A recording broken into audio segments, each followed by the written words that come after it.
ووم میں یا اس کے رحم میں اس کو پلنے بڑھنے کا موقع دیا جاتا ہے. وہ ایک ایسا طریقہ کار ہے جو ہمارے پاکستان میں اس سے بہت سارے جوڑے مستفید بھی ہو رہے ہیں اور وہ شرعی لحاظ سے بھی ایک جائز طریقہ سمجھا جاتا ہے. اچھا. دوسرے جو طریقے ہیں جیسے ایک مثال لیجئے کہ کسی عورت کی رحم کو کسی بیماری کی وجہ سے نکال دیا گیا. اچھا. اب اس کے پاس ایگز تو موجود ہیں, اووریز ہیں, انڈے دانی ہیں, لیکن اس کے پاس وہ رحم نہیں ہے جس میں اس بچے کو 9 مہینے کے لیے قیام کرنا تھا. صحیح. تو اس صورت میں اگر اسی ماں کا اووم لے کے, جس کو بیضہ بھی کہتے ہیں, اور اس کے ہسبینڈ کا سپرم لے کے, تو اگر ان کو پھر آرٹیفیشل طریقے سے لیبارٹری میں ملاپ کا موقع دیا جائے, لیکن وہ جو ملنے کے بعد جو چیز جنم لیتی ہے, جو بچے کی ابتدائی شکل ہوتی ہے, اس کو اگر کسی دوسری عورت کے رحم میں پلنے کا موقع دیا جائے اور وہ عورت اس کو 9 مہینے تک اپنے رحم میں رکھے اور پھر اس کی جب پیدائش ہو جائے تو وہ بچہ اس کے حقیقی والدین کے حوالے کر دیا جائے, تو یہ اس کو یہ ایک بڑی عام فہم قسم کی جو صورت ہے وہ یہی ہے, ورنہ اس کی آگے ٹائپس بہت ساری ہیں. یہ ایک بڑا کمپلیکس فینومینن ہے. کمپلیکس ہے, مگر آپ کی گفتگو سے میں اس کو آسان پا رہا ہوں اور یہ سہل ہوتا جا رہا ہے. ڈاکٹر صاحب, میں 3 سوال بڑے شارٹ یس اور نو والے پوچھ رہا ہوں تاکہ میں سمجھ سکوں اس کو. پہلی چیز یہ کہ کیا بچے کی اس پرورش سے وہ جو ماں ہے جس نے اپنا حمل کرائے پہ دیا ہے, اس کی صحت پہ کوئی فرق پڑتا ہے؟ دیکھیے, وہ ماں تو اس میں انگیج ہی نہیں ہوئی نا. اس نے تو اپنے جسم کا ایک حصہ الگ کر کے وہ دے دیا کہ یہ کہیں اور پلے بڑھے. نہیں, تو ایسے ہی ہوگی وہ ماں جو بچے کو پال رہی ہے, یعنی میں نے ماں کہہ دیا, وہ عورت جو بچے کو پال رہی ہے, جس کے پیٹ میں بچہ پرورش پا رہا ہے, اس کی صحت پہ کوئی فرق پڑتا ہے؟ اس کی صحت بالکل اس طریقے سے متاثر ہوگی جیسے کسی بھی نارمل حاملہ عورت کی صحت اس پریگننسی کی وجہ سے متاثر ہوتی ہے. یعنی اس کا نیوٹریشن اس کو چاہیے ہوگا, اس کے نتیجے میں بعض دفعہ حمل کے نتیجے میں کچھ بیماریاں بھی سامنے آتی ہیں. تو اگر وہ اللہ تعالیٰ نے کچھ ایسا فیصلہ کیا ہوا ہے کہ اس حمل کے نتیجے میں یہ بیماری سامنے آئے گی, تو وہ عورت اس بیماری کا بھی برڈن اس کو سہنا پڑتا ہے. خوب, ٹھیک ہے. یہ میں نے اس لیے پوچھا کہ ان نیچرل پروسیس کے ذریعے وہ حاملہ ہو رہی ہے نا. دوسرا سوال یہ کہ کیا بچے کی صحت پہ کوئی فرق پڑتا ہے جبکہ وہ بھی ایک ان نیچرل پروسیس کے ذریعے کسی اور کی شکم میں پرورش پا رہا ہے؟ دیکھیے, جو آپ نے جو بات کی, میں اس کو اس طرح سے دیکھتی ہوں کہ ایک ہوتی ہے ایک فزیکل ہیلتھ ہوتی ہے اور دوسری ہوتی ہے ایک ایموشنل ہیلتھ. تو جو اس کو اگر ایک اس کے فلسافیکل پرسپیکٹو سے اس کو دیکھوں تو ہو سکتا ہے کہ جو بچے کی ایک ایموشنل گروتھ ہے اس میں فرق پڑتا ہو, اور باقی جو فزیکل گروتھ ہے وہ بالکل ویسے ہی ہے. It may or may not be affected by this process. ٹھیک ہے. ڈاکٹر سمیہ شجاع صاحب, آپ ہمارے ساتھ رہیے گا. گفتگو بہت لطیف ہو رہی ہے اور اس میں بہت سارے ایسے راز ہیں, ایسے راستے ہیں جن کو اب تک سمجھنا ہے اور ہمیں طے کرنا ہے. ڈاکٹر صاحب, آپ بھی گفتگو کو ملاحظہ فرما رہے ہیں. اب میں آپ سے ہی سوال پوچھنا چاہتا ہوں کہ ایسی صورتحال میں جہاں کسی کا فائدہ ہو رہا ہے اور اگر کوئی ایسی صورتحال بن سکتی ہے کہ کسی بچے کی پرورش ہو جائے جبکہ وہ خود ناتواں ہوں اس بچے کی دنیا میں لانے کے اس پروسیس سے گزرنے کے لیے, تب بھی ہم کہہ سکتے ہیں کہ یہ راستہ ہے اور اسلام اس حوالے سے اجازت دیتا ہے ہمیں؟ بسم اللہ الرحمن الرحیم. اب میں معذرت خواہوں اگر میں وقفے سے ہو کر آ جاؤں کہ یہ گفتگو بار بار کٹ نہ جائے اور بہت اہم گفتگو آپ کی رہے گی. ہم وقفے کی طرف جا رہے ہیں, ہم لوٹ کر آئیں گے. الف لام میم آپ کا انتظار رہے گا.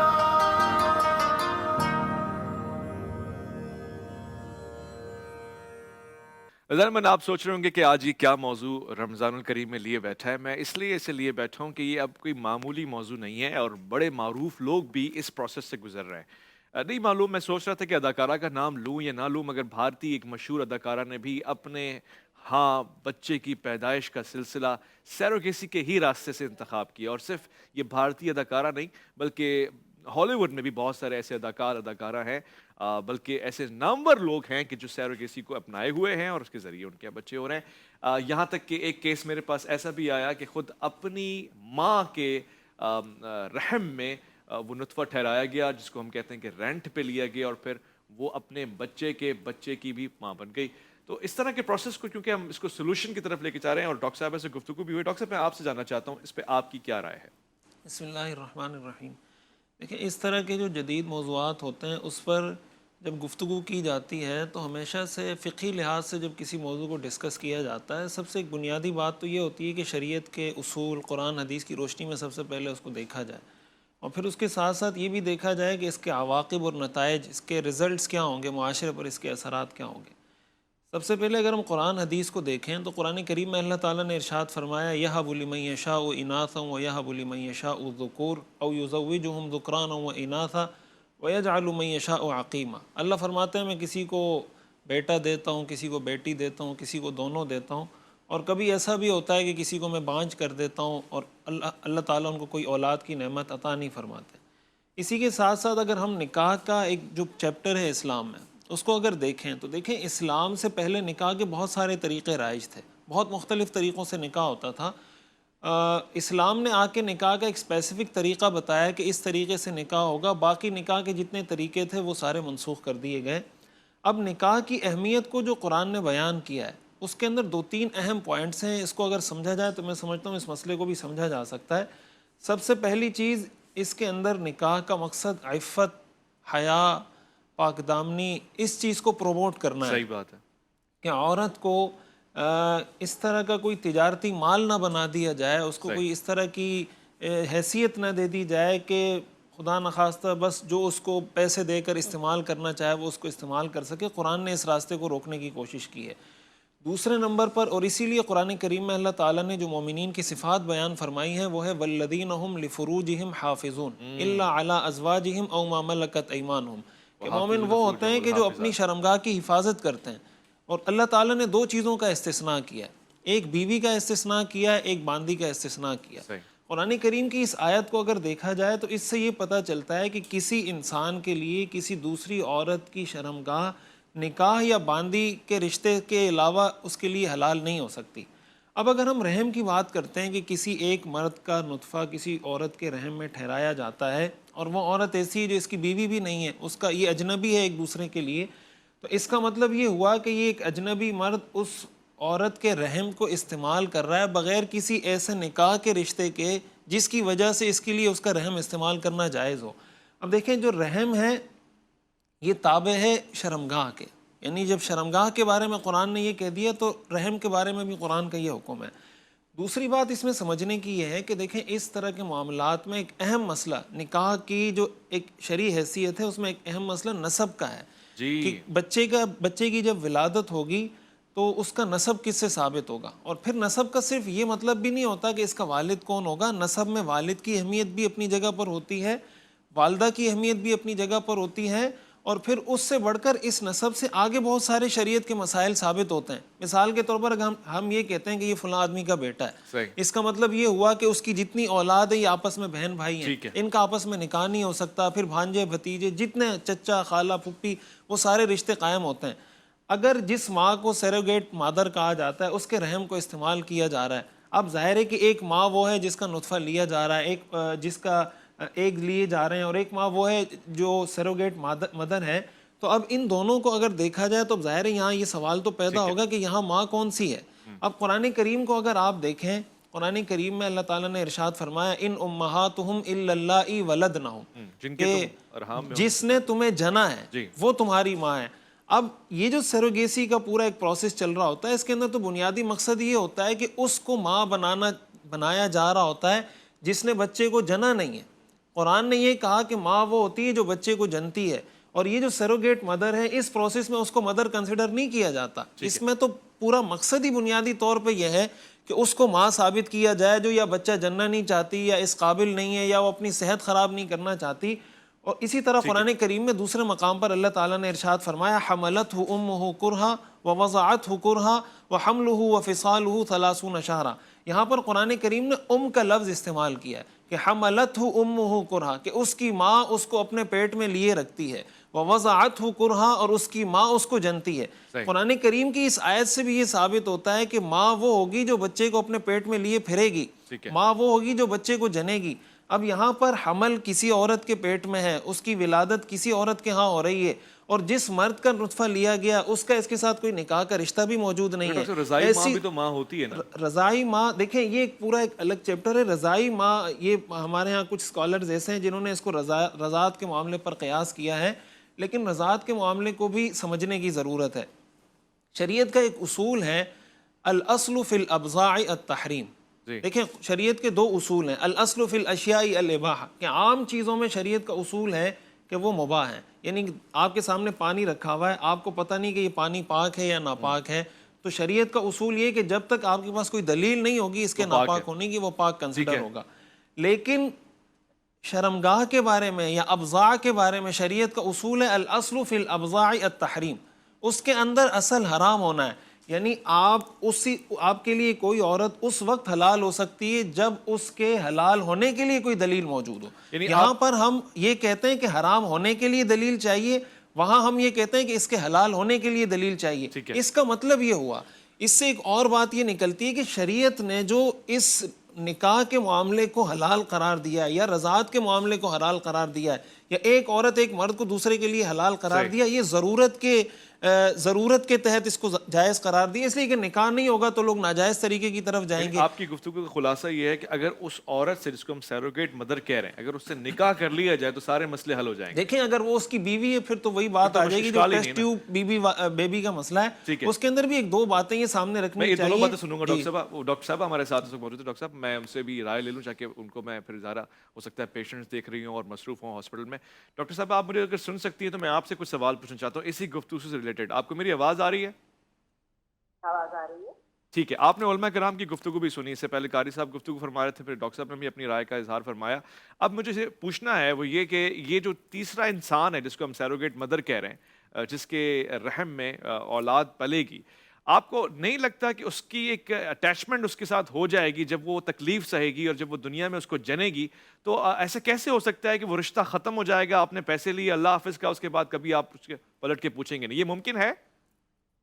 دیکھیے تھوڑی دیر پہلے آپ کے پہلے سوال کے جواب میں نے جب آپ نے بچے کی ہیلتھ کی بات کی تھی تو میں نے ایموشنل ہیلتھ کا ذکر کیا تھا. تو یہ جو ایموشنل ہیلتھ ہے یہ صرف بچے کی نہیں ہوتی, یہ ماں کی بھی ہوتی ہے. تو میں آپ سے بالکل اس بات سے متفق ہوں کہ اس ماں کو بھی اس بچے کے ساتھ ایک ایموشنل اٹیچمنٹ ڈیفینیٹلی ہو سکتی ہے. اور یہ جیسے میں نے پہلے بھی کہا, میں اپنے الفاظ دہرانا چاہتی ہوں کہ سروگیسی ایک بہت کمپلیکس فینامنا ہے, بڑی کمپلیکس ٹیکنیک ہے. اور آج جہاں تک کس پہ بات چیت ہوئی ہے وہ اس کے بڑے ایک لمیٹڈ سے پہلو پہ بات ہوئی ہے. تو اس کا جو ڈومین ہے وہ بہت وسیع ہے. تو اس کے اندر ہمارے علماء اس کی اسپرچل اسپیکٹ پہ تو بات کر ہی رہے ہیں, شرعی اسپیکٹ پہ بات کر رہے ہیں, اور تھوڑا بہت ٹیکنیکلی جتنا ٹائم تھا تو تھوڑا سا میں نے اپنا حصہ ڈالا. اس کے بعد جہاں پہ ایموشنل ہیلتھ کی بات آتی ہے تو ڈیفینیٹلی اس کے بہت زیادہ اثرات ہوتے ہیں, اور ان کو کنسیڈر کیا جانا چاہیے جب اس ٹیکنیک کو پروموٹ کیا جاتا ہے یا اس کی پریکٹس کی بات کی جاتی ہے.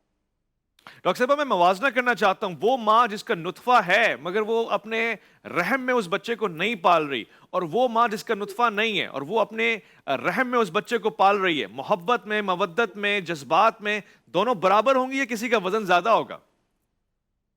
دیکھیے اس وقت آپ نے مجھے جتنی جلدی لائن پہ لیا ہے تو میں کوئی نئی ریسرچ کے ساتھ تو اپڈیٹڈ نہیں ہوں, لیکن میں چونکہ اس پروفیشن میں ایک بہت لمبے عرصے سے ہوں تو میں یہ بات بڑے کانفیڈنس سے کہہ سکتی ہوں کہ جو ماں اپنے رحم میں رکھ کے اس کو 9 مہینے پالتی ہے اور جنم دیتی ہے اس کی اٹیچمنٹ اس کے ساتھ زیادہ ہوتی ہے. ٹھیک ہے ڈاکٹر صاحب, آپ نے سنا گفتگو کا, آپ نے ملاحظہ کیا, اب آپ کس نتیجے پہ آتے ہیں؟ جائز ہے اگر ایسا کیا جائے؟ یہی تو ہم نے پہلے اسی لیے تو کہا, اور یہی جو ڈاکٹر صاحب نے کہا یہ ہماری بالکل بات کی تائید فرما دی. وہ خاتون جو اصلاً ماں نہیں بن رہی, صرف کرائے کے لیے حاصل کی گئی تھی, بچے کے مزاج میں, عادات میں, اخلاقیات میں اس کے بلڈ کا بھی اثر آ رہا ہے. اور جبکہ وہ بچہ ان کا ہے, جو نطفہ وہ ان کا ہے, ان کا جو اصل ماں باپ, جو ماں باپ ہے, جو اصل ماں باپ. مجھے لگا آپ نے کیمرمین کی طرف اشارہ کیا, وہ بھی پریشان ہو گئے ان کا بچہ کہاں سے. ایک مختصر سے وقفہ لے رہے ہیں, ہم لوٹ کر آئیں گے اور اس پہ بہت حساس اور سنجیدہ گفتگو کریں گے, آپ کا انتظار رہے گا.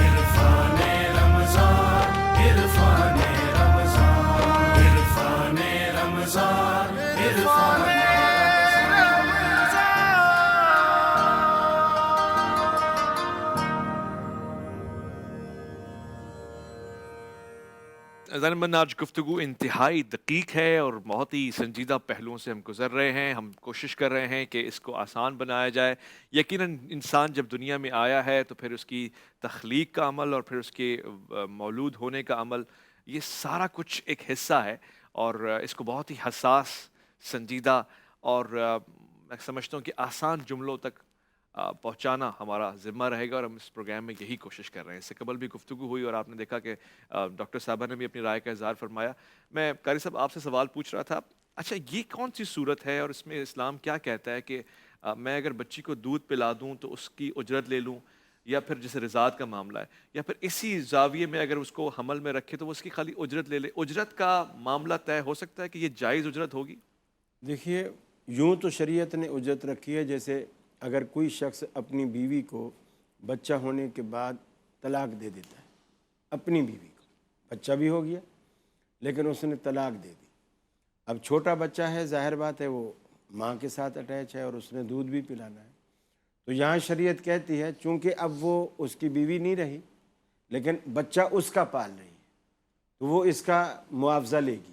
اس کو دودھ کا معاوضہ بھی دے، بچے کا خرچہ بھی دے، عورت کا خرچہ بھی دے جب تک بچہ اس کے پاس ہے. تو یہ تو ایک جواز کی شکل ہے، لیکن جواز صرف اس کے جائز ہونے سے وہ بچہ جائز نہیں ہوگا، وہ طریقہ کار الگ ہے.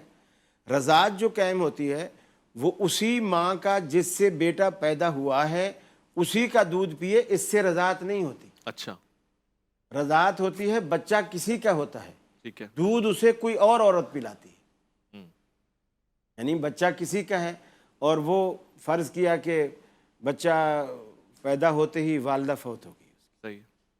اب ظاہر بات ہے اسے کوئی کیئر کرے گا. ٹھیک ہے. اب وہ اس بچہ کی کوئی خالہ تھی، کوئی اور رشتہ تھا، تو انہوں نے اس کو رکھ لیا، اب انہوں نے دودھ بھی اس کو پلا دیا. اب یہ یہاں رضاعت کا رشتہ قائم ہو جائے گا. جہاں بلڈ کا رشتہ موجود ہو تو وہاں رضاعت کو نہیں دیکھا جاتا. ہر ماں اپنے بچے کو جنم بھی دیتی ہے اور دودھ بھی پلاتی ہے، تو ہم نہیں کہتے کہ یہ اس کا رضاعی بھائی ہے، حالانکہ اس کے سارے بچوں نے اس کا دودھ پیا ہوتا ہے، لیکن ہم اس کو رضاعی بھائی نہیں کہتے. یہ اصطلاح ہی الگ ہے جو بلڈ ریلیشن سے بالکل الگ ہے. تو یہاں یہ تصور کرنا کہ چونکہ اس کے پیٹ سے ہوئی ہے تو لہٰذا وہ بعد میں دودھ بھی پلائے گی تو رضاعی نہیں. بیٹا دوسرے کے بطن سے ہوگا، پھر اگر کوئی عورت نے، وہ اس کے لیے بھی ایک مدت ہے. 2 سال جو دودھ پلانے کی قرآن نے مدت رکھی ہے، والوالدات یرضعن اولادہن حولین کاملین، ان 2 سال کے اندر یہ نہیں کہ بچہ بڑا ہو گیا 7 سال کا، چلو جو بھی کسی کا دودھ پلا دو تو یہ اس کی ماں بن جائے گی، رضاعی ماں بن جائیں گی، ایسا نہیں ہوگا. اور اس سے پھر بہت سارے مسائل پیدا ہوتے ہیں، پردے کے احکام پیدا ہوتے ہیں، وراثت کے احکام پیدا ہوتے ہیں، جائیداد کے مسئلے کھڑے ہو جائیں گے. اب ایک کا کوئی اولاد ہی نہیں ہے، ظاہر بات ہے اس کی جائیداد جانی تھی اس کے بھائیوں کو، نہ اوپر کچھ ہے نہ نیچے کچھ ہے، جیسے کلالہ جسے کہتے ہیں. اب پھر اس کے بہن بھائیوں کو جانی تھی، اب آپ نے ایک بیٹا کھڑا کر کے ساری جائیداد کا وارث ہی اسے بنا دیا. وہ بھی رضائی کہہ لیں یا کچھ بھی کہہ لیں، لیکن ہم اس کو رضائی مان ہی نہیں رہے. آپ منوانا چاہ رہے ہیں لیکن ہم نے اس کو رضائی نہیں مان رہے، کیونکہ رضائی یہ رشتہ بنتا نہیں ہے. ٹھیک ہے. یہ تو کرایہ کا پیٹ لے کر پھر اس کو ایک بچہ لیا گیا. اور یہ بھی ناجائز تھا، جیسا کہ ڈاکٹر صاحب نے فرمایا کہ نطفہ کسی کا ہے اور کسی کے رحم میں، اس کے رحم میں رکھنے کے لیے شرعی اذن چاہیے، جو کہ نکاح کے بغیر نہیں ہے، نہیں ہو سکتا. اس کا اذن صرف نکاح ہے. ٹھیک ہے. ٹھیک ہے. جیسا قرآن مجید میں آتا ہے نا کہ والذین هم لفروجہم حافظون الا علی ازواجہم او ما ملکت ایمانہم. صحیح. صرف 2 چیزوں پر شریعت نے اس کو حلال کیا اپنی شرم گاہیں کھولنے کو، یا ازواج ہیں یا لونڈی ہیں. یا لونڈی ہیں. ٹھیک ہے. باقی جگہ ایسا کرنا ہی حرام ہے. صحیح ہے. ڈاکٹر صاحب ایک چیز اس سے واضح ہو گئی کہ یہ معاملہ صحیح نہیں جا رہا، مگر دوسرا حصہ ایک یہ بھی ہے کہ حسب و نسب کے معاملے کا کیا کریں. یعنی اگر تیسری عورت کے رحم میں بچہ پرورش پا رہا ہے تو کیا حسب و نسب اس عورت کا ہوگا یا پھر وہ جو اس کی اصل ماں ہے اور اس کا باپ ہے اس کا حسب و نسب چلے گا؟ جی بالکل، یہ بڑی اہم بات ہے. میں اسی پر بات کر رہا تھا پچھلے اپنے سیشن میں وقفے سے پہلے کہ دیکھیں اسلام میں جو نسب کی اہمیت ہے، اب اسلام میں تو نسب ثابت ہوتا ہے نکاح کے بعد. جی اب اگر ایک مرد کا نطفہ دوسرے عورت کے رحم میں رکھا جا رہا ہے اور اس کا آپس میں نکاح بھی نہیں ہے، یہ اس کے لیے اجنبیہ ہے، ایک دوسرے کے لیے نامحرم ہے، اور اس کے بطن سے اس کے نطفے کے ذریعے بچے کی ولادت ہو رہی ہے، تو ظاہر ہے کہ اس کا نسب اس سے تو ثابت نہیں ہو سکتا. صحیح. نسب تو اس وقت ثابت ہوگا جب نکاح ہوگا. نکاح ان کا ہے نہیں. ایک تو بنیادی مسئلہ یہ ہے کہ معاشرے کے اندر اسلام اس چیز کی بالکل اجازت نہیں دیتا کہ معاشرے کے اندر ایسی نسل پیدا ہو جس کا نسب ثابت نہ ہو. پھر جیسے میں نے عرض کیا کہ اس میں دوسرا سوال پھر یہ ہوتا ہے کہ اس کی ماں کون سی ہوگی. صحیح. آیا اس کی ماں وہ ہوگی جس کے ایگز لیے گئے تھے یا اس کی ماں وہ ہوگی جس نے اس کو جنا ہے. اب ہمارے ہاں تو یہ پورا پروسیس اس لیے ہوتا ہے نا کہ اس کو ماں بنایا جائے جس کا نطفہ تھا. جی. شرعی نقطہ نظر سے ماں اس کو کہا جائے گا. قرآن کریم کی آیات کو اگر دیکھا جائے، جو میں نے قرآن کریم کی آیات پڑھی کہ جو بچہ جن رہی ہے وہ اس کو ماں کنسیڈر کرنا چاہیے. اب تیسرے نمبر پر اس سے جو اہم مسئلہ متعلق ہوتا ہے وہ وراثت کے مسائل کا متعلق ہوتا ہے کہ اب مثلاً اس کا نطفہ تھا، اگر یہ اس کا بیٹا ہے تو اس کو میراث میں حصہ ملے گا، یہ اس عورت کا بیٹا ہے تو اس کو میراث میں حصہ ملے گا. ڈاکٹر صاحب اس پہ تو ایک طویل گفتگو چاہیے اور یہ پوچھنا ہے میں نے آپ سے. ایک لائیو کالر ہمارے ساتھ ہیں، میں ان کو خوش آمدید کہوں اور ان سے سوال لے لوں. السلام علیکم ورحمۃ اللہ وبرکاتہ. وعلیکم السلام. جی کون صاحب کہاں سے کیا فرمائیں گے؟ میں عتیق احمد بول رہا ہوں لاہور سے. جی عتیق احمد صاحب کیا سوال ہے آپ کا؟ علماء کرام کی بزم میں آپ ہیں. ہاں جی کیا سوال پوچھنا چاہیں گے عتیق صاحب؟ الف لام میم یہ پوچھ رہا ہے یہ روزہ جو 10 منٹ کے بعد کھولتے ہیں، آیا اس کا قرآن حدیث میں ثبوت ہے؟ اچھا چلیں، میں نے آپ کے سوال لے لیے اور اس وقت ہم کچھ اور ڈسکس کر رہے ہیں، وہ بھی میں شامل کر لوں گا. آپ کا سوال بہت قیمتی ہے. 10 منٹ بعد جو قیمتی بھی ہے اور یہ بھی لگتا ہے کہ ان کو روزہ لگا ہوا ہے. جی ڈاکٹر صاحب آپ گفتگو ہمارے تھے. وراثت کا جو مسئلہ ہے یہ تو بڑا سنجیدہ مسئلہ ہے. اس کے اندر جیسے میں نے عرض کیا نا کہ اس کے اندر بہت سارے پہلو ہیں. تو ایک اہم پہلو اس میں وراثت کا ہے. اب مثال کے طور پر سوال یہ پیدا ہوتا ہے نا، جیسے رضاعت کی بات چل رہی تھی، تو اب رضاعت کا مسئلہ تو یہ ہے کہ جو رضائی والدہ ہوتی ہے وہ یعنی بچہ اپنی رضائی ماں کا میراث میں مستحق نہیں ہوتا. اب جو لوگ اس کو رضاعت پر قیاس کرتے ہیں تو پہلا سوال تو ان سے یہ ہوگا نا کہ بھائی یہ جس ماں نے اس بچے کو جنا ہے، کیا یہ بچہ بعد میں اپنی اس ماں کا وارث ہوگا، یا اس بچے کا انتقال ہو جائے تو یہ ماں اس کی وارث ہوگی یا نہیں؟ اگر وہ ہاں کہتے ہیں یا نہ کہتے ہیں، دونوں کے لیے کی شرعی دلیل چاہیے کہ بھائی آپ کس بنیاد پر اس کو وارث ٹھہرا رہے ہیں، کس بنیاد پر آپ نے اس کو ماں اور بیٹا یا بیٹی قرار دیا ہے. اور تیسری اہم بات جو رضاعت سے متعلق ہے، رضاعت پر اس کو قیاس کرنا یہ اس لیے بھی ٹھیک نہیں ہے. دیکھیں قیاس کا مطلب یہ نہیں ہوتا ہے کہ آپ کوئی بھی ٹرمینالوجی اٹھا کے کسی بھی دوسری جگہ فٹ کر دیں اور کہیں یہاں جائز ہے تو یہاں بھی جائز ہو سکتا ہے. اب رضاعت میں اور اس معاملے میں بہت ساری چیزیں.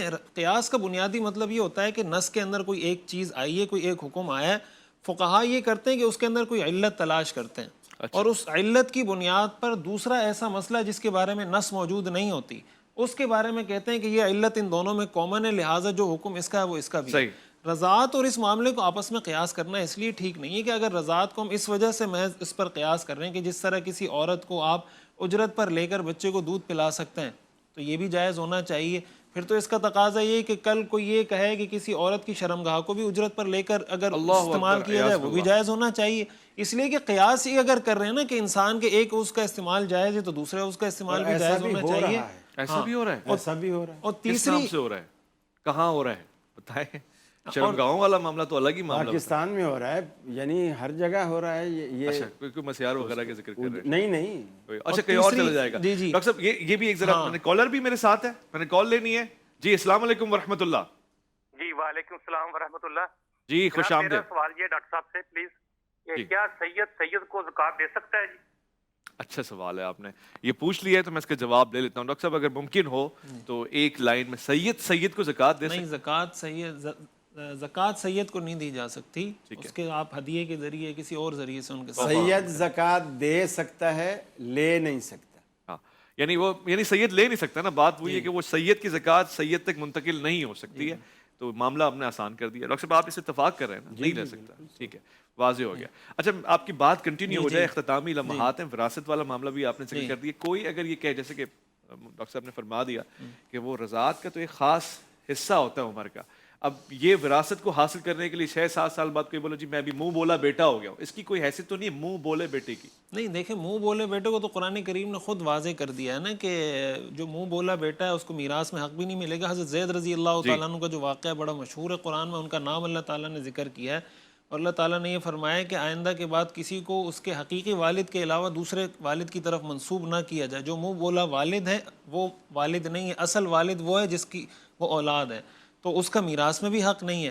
میں اپنی یہ بات آخر میں اگر آپ اجازت دیں میں مکمل کروں، یہ رضاعت سے متعلق جو بات چل رہی تھی، اس میں ایک تیسری بات یہ بھی ہے جو میں بتا رہا تھا کہ رضاعت پر اس کا قیاس کرنا ٹھیک نہیں ہے۔ دوسری وجہ قیاس کے غلط ہونے کی اس میں یہ ہے کہ دیکھیں رضاعت میں کیا ہوتا ہے کہ ایک عورت بچے کو فیڈ کرتی ہے، یعنی اس کے جسم سے کچھ نکل کے دوسرے بچے کے جسم میں جا رہا ہے۔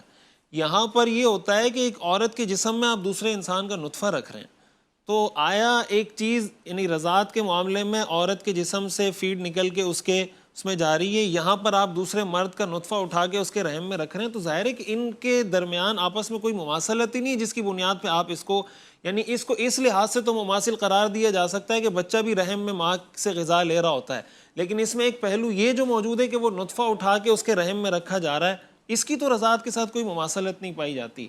اس لیے اس کو رضاعت پر قیاس کر کے یہ کہنا کہ چونکہ، اور ایک تیسری بات میں آخری یہ بھی عرض کرتا ہوں کہ شریعت کا اصول یہ بھی ہے کہ الضرورت تتقدر بقدر الضرورہ، کہ شریعت نے بعض چیزوں کی اگر اجازت دی ہوتی ہے ضرورتاً، تو ضرورتاً جس چیز کی اجازت دی جاتی ہے وہ بقدر ضرورت ہی ہوتی ہے۔ ایسا نہیں ہے کہ جو چیز بقدر ضرورت کے طور پہ شریعت نے جائز قرار دی تھی اس کو بعد میں آپ مزید وسیع تر کرتے چلے جائیں کہ وہاں بھی جائز ہوگا وہاں بھی جائز ہوگا۔ اس لیے ان سارے پہلوؤں کو اگر دیکھا جائے تو نسب کا معاملہ، نکاح کا معاملہ، میراث کا معاملہ، پھر معاشرے کے اندر ولد الزنا کے اس طرح کے معاملات، یہ سارے وہ مسائل ہیں جو اس سے پیدا ہوں گے۔ واضح فرما دیا آپ نے، اور اس سے ایک بات تو طے ہو گئی کہ یہ بہت ہی حفاظت والا معاملہ ہے، اور اللہ تعالیٰ نے ایک عزت اور تکریم رکھی ہے عورت کی خاص طور سے، یہ وہی معاشرہ ہے۔ تو ہم نے یہاں پہ خواتین کی عزت کی بھی بات کی، اور جب ہم خواتین کی عزت کی بات کرتے ہیں تو اس آقا پہ سلام بھیجتے ہیں کہ جس نے اہتمام کیا ہے اس عزت کی تکریم کا، اور پھر معاشرے میں یہ پیغام نشر کیا ہے، اپنی سیرت سے یہ واضح کیا ہے کہ عورت ایک خاص مقام رکھتی ہے ہر معاشرے میں مرد کے ساتھ ساتھ۔ میں ابو طلحہ قادری کی طرف آؤں گا اور ان سے چاہوں گا کہ کلام سنیں نعت رسول مقبول صلی اللہ علیہ وآلہ وسلم کے چند اشعار۔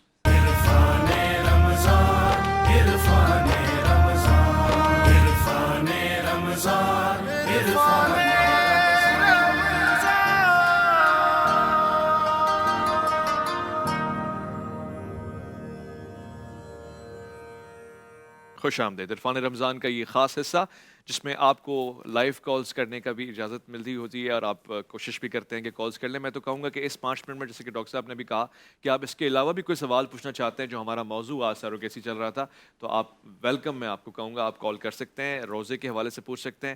اب چونکہ آخری حصہ ہے تو میں کچھ چیزیں لینا چاہتا ہوں۔ ممکن ہے کہ آج کی رات شب قدر کی رات ہو، 23ویں کی رات ہے، یہ طاق رات ہے، اس میں آپ نے عبادتیں ویسے ہی کرنی ہیں، لہٰذا میں نے اس آخری حصے کو شب قدر کے لیے جوڑ دیا کہ اگر ان کے ممکنات میں ہے تو پھر ہمیں کیسے اس کا اندازہ ہو اور کیسے پھر اپنی عبادتوں کو ہم وزنی بنائیں اور اچھی بنائیں۔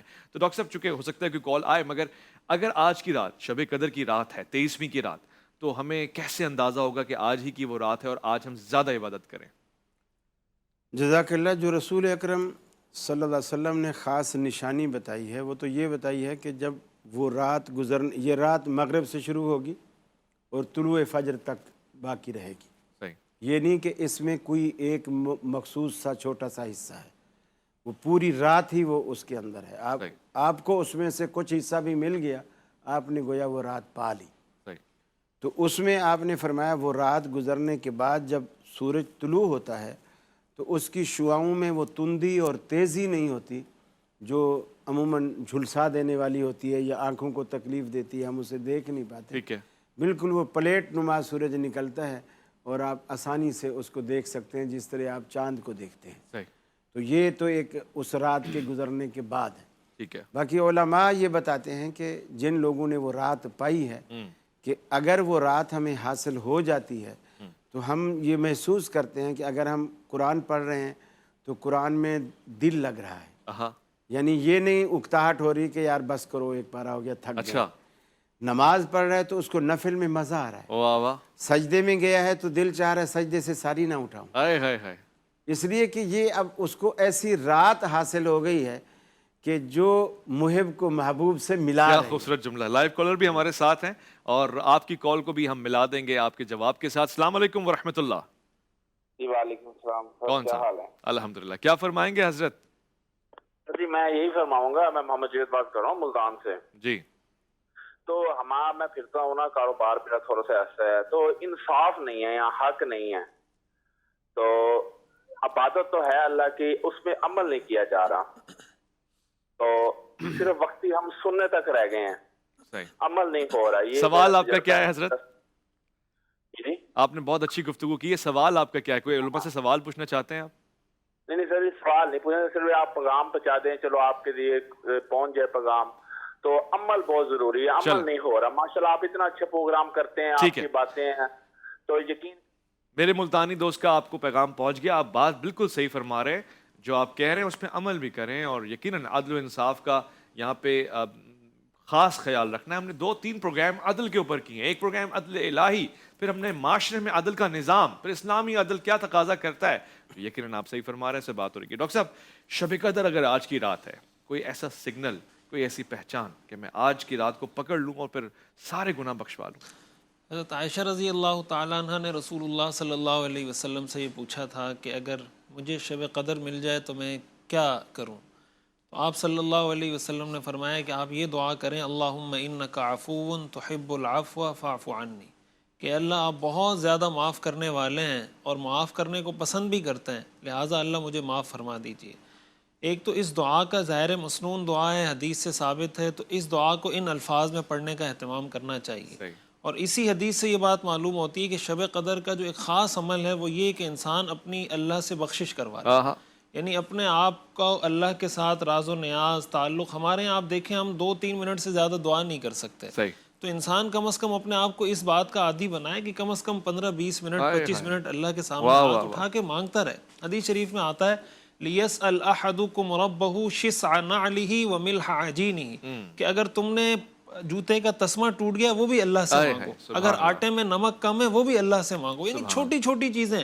ہم بڑی بڑی چیزیں تو اللہ سے مانگتے ہیں، اللہ صحت دے دے، اولاد دے دے، باقی ہم سمجھتے ہیں یہ سارے کام ہم خود کر لیں گے. بھائی جب تک اللہ کی توفیق، اللہ کی مدد شامل حال نہیں ہوگی ہم کچھ نہیں کر سکتے. یہ تصور دل میں بٹھا کر اللہ سے مانگا جائے، اللہ سے راز و نیاز کا تعلق قائم کیا جائے. آپ نے بالکل حقیقت پہ اپنا اظہار فرمایا کہ ایک تو مانگنے پر مل جانے کا لطف ہے، دوسرا مانگنے کا ایک الگ لطف ہے، وہ اسی کی ذات سے مانگنے کا الگ لطف ہے. میں انتہائی شکر گزار ہوں ڈاکٹر رشید احمد خورشید صاحب کا، ڈاکٹر قاری ابو انشا خلیل الرحمن جاوید صاحب کا. ضرمن یہ جو بات ہوئی نا دعا کی، یہ کتنی کمال بات ہے کہ دل کرتا ہے کہ ایک نشریات ہی پوری ایسی جس میں دعا ہی دعا اور دعا ہی دعا اور دعا ہی دعا ہو. اللہ تعالیٰ ہمیں اتنے حوصلے دے. الہی کیف ادعوک انا وکیف اختر رجائی انتا انتا. تو یہ جو تعلق ہے نا یہ ٹوٹنا نہیں چاہیے. آپ کی ساری انا پگھل جائے اس کے دربار کے آ کر. وہ وحدہ لا شریک ہے جس کو آپ کہتے ہیں ایاک نعبد و ایاک نستعین. ہم لوٹ کر آئیں گے، دسترخوان پہ بیٹھے ہوں گے، آپ بھی آئیے گا اور روزہ افطار ساتھ کریں گے. عرفان رمضان میں آپ کا انتظار ہے.